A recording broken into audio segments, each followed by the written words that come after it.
Une association qui organise divers événements culturels, expositions, concerts, ateliers ou colloques. Après les discours, les organisateurs avaient voulu mettre en valeur de façon originale les lieux qui abritent l'association, à savoir l'ancien couvent des Sœurs Noires.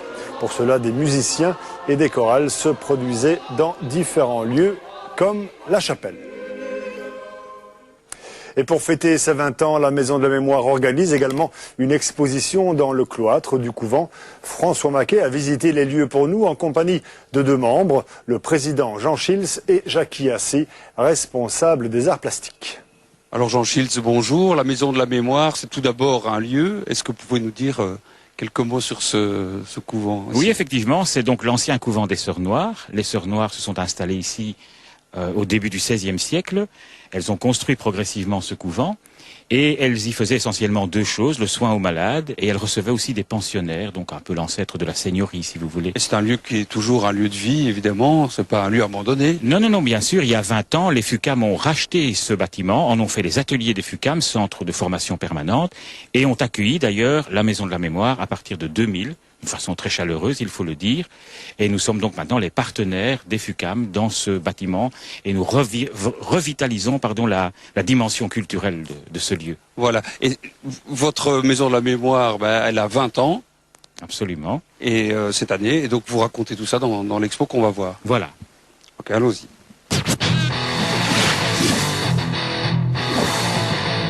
L'exposition commence par cette statue de Sainte-Vaudrue, c'est pas innocent. Non, d'abord parce que Sainte-Vaudrue est la patronne de la ville de Mons, et aussi parce que cette statuette a servi d'emblème à notre première exposition en 1988. Nous l'avons d'ailleurs fait reproduire en 150 exemplaires, et elle évoque un petit peu le souci aussi que nous avons de la mémoire longue. Donc nous estimons que la mémoire longue est une chose importante pour se situer dans le monde dans lequel on vit. Et la mémoire, évidemment, de cette ville de Mons, de lieu où vous vivez, quoi. Oui, tout à fait, tout à fait. Cette mémoire se matérialise essentiellement dans le patrimoine. Pas seulement le patrimoine matériel, mais aussi immatériel. Alors comment tout ça a démarré? Comment vous avez eu l'idée, avec d'autres, de créer cette Maison de la Mémoire? Eh bien, c'est une idée d'Albert Danens, qui était professeur à l'UCL, et qui nous a proposé de créer une Maison de la Mémoire, donc de créer une association, un ensemble de personnes qui sont préoccupées par la mémoire collective, par le fait que la durée doit avoir droit de cité, qu'elle doit nous aider à élucider le présent, à comprendre le monde dans lequel on vit. Alors cette exposition, qu'est-ce qu'on peut y trouver? Eh bien, on l'a conçue comme un double parcours. D'une part, on peut y trouver des traces de tout ce que la Maison de la Mémoire a réalisé pendant une vingtaine d'années. Et d'autre part, c'est aussi une exposition à laquelle nous avons convié des plasticiens, nos partenaires, à faire une œuvre en 2 ou en 3 dimensions, à partir d'un cadre que nous avons imposé, un cadre de 40 sur 40, qui est un peu le symbole de ce double anniversaire de la Maison de la Mémoire et des ateliers des FUCAM. Alors, ce qu'on peut trouver aussi, c'est certains témoignages de vos réalisations, par exemple, les fontaines. Voilà, on a travaillé une année sur les fontaines. On a restauré la fontaine du Berger, à Saint-Denis, et la fontaine de Genlis.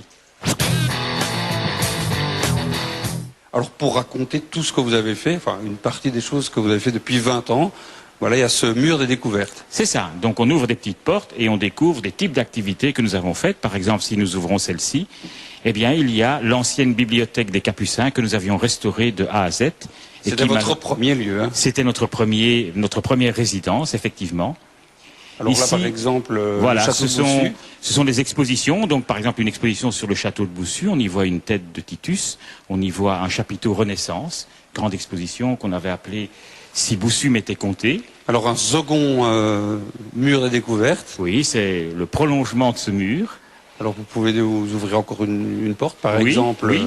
Si nous ouvrons celle-ci, par exemple, nous avons un témoignage d'une pièce carrément du trésor des Sœurs Noires. Donc, l'une de nos spécificités, c'est aussi de creuser la mémoire du lieu proprement dit.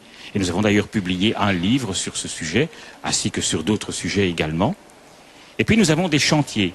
Le principal de nos chantiers, c'est le chantier sur les demeures privées. Nous essayons donc d'entrer dans de belles maisons, d'en faire l'analyse, et puis éventuellement, peut-être un jour, de les ouvrir au public ou de faire une exposition ou un livre sur ces demeures privées. Alors, très important, quand vous dites nous, c'est évidemment toute une équipe, c'est une bande d'amis, on peut dire. Voilà, c'est une vingtaine de personnes qui s'amusent beaucoup à faire ça. et qui sont véritablement l'âme de la Maison de la Mémoire, qui la porte depuis A jusqu'à Z, puisque nous n'avons ni subside ni permanent. Alors ce que montre cette exposition au 20e anniversaire, c'est que vous travaillez beaucoup aussi avec des artistes d'aujourd'hui. On travaille beaucoup avec des artistes d'aujourd'hui à 3 niveaux. On les accueille pour des expositions personnelles ou des expositions de groupe. On les fait travailler, comme dans le cadre de cette expo, on leur demande de s'exprimer sur le patrimoine. Et troisièmement, il y a le fonds Godiarche, donc qui est un fonds de 100 œuvres qui nous ont été léguées par les anciens propriétaires de Villers-la-Ville. L'exposition consacrée aux 20 ans de Maison de la Mémoire, c'est donc dans l'ancien couvent des Sœurs Noires à Mons.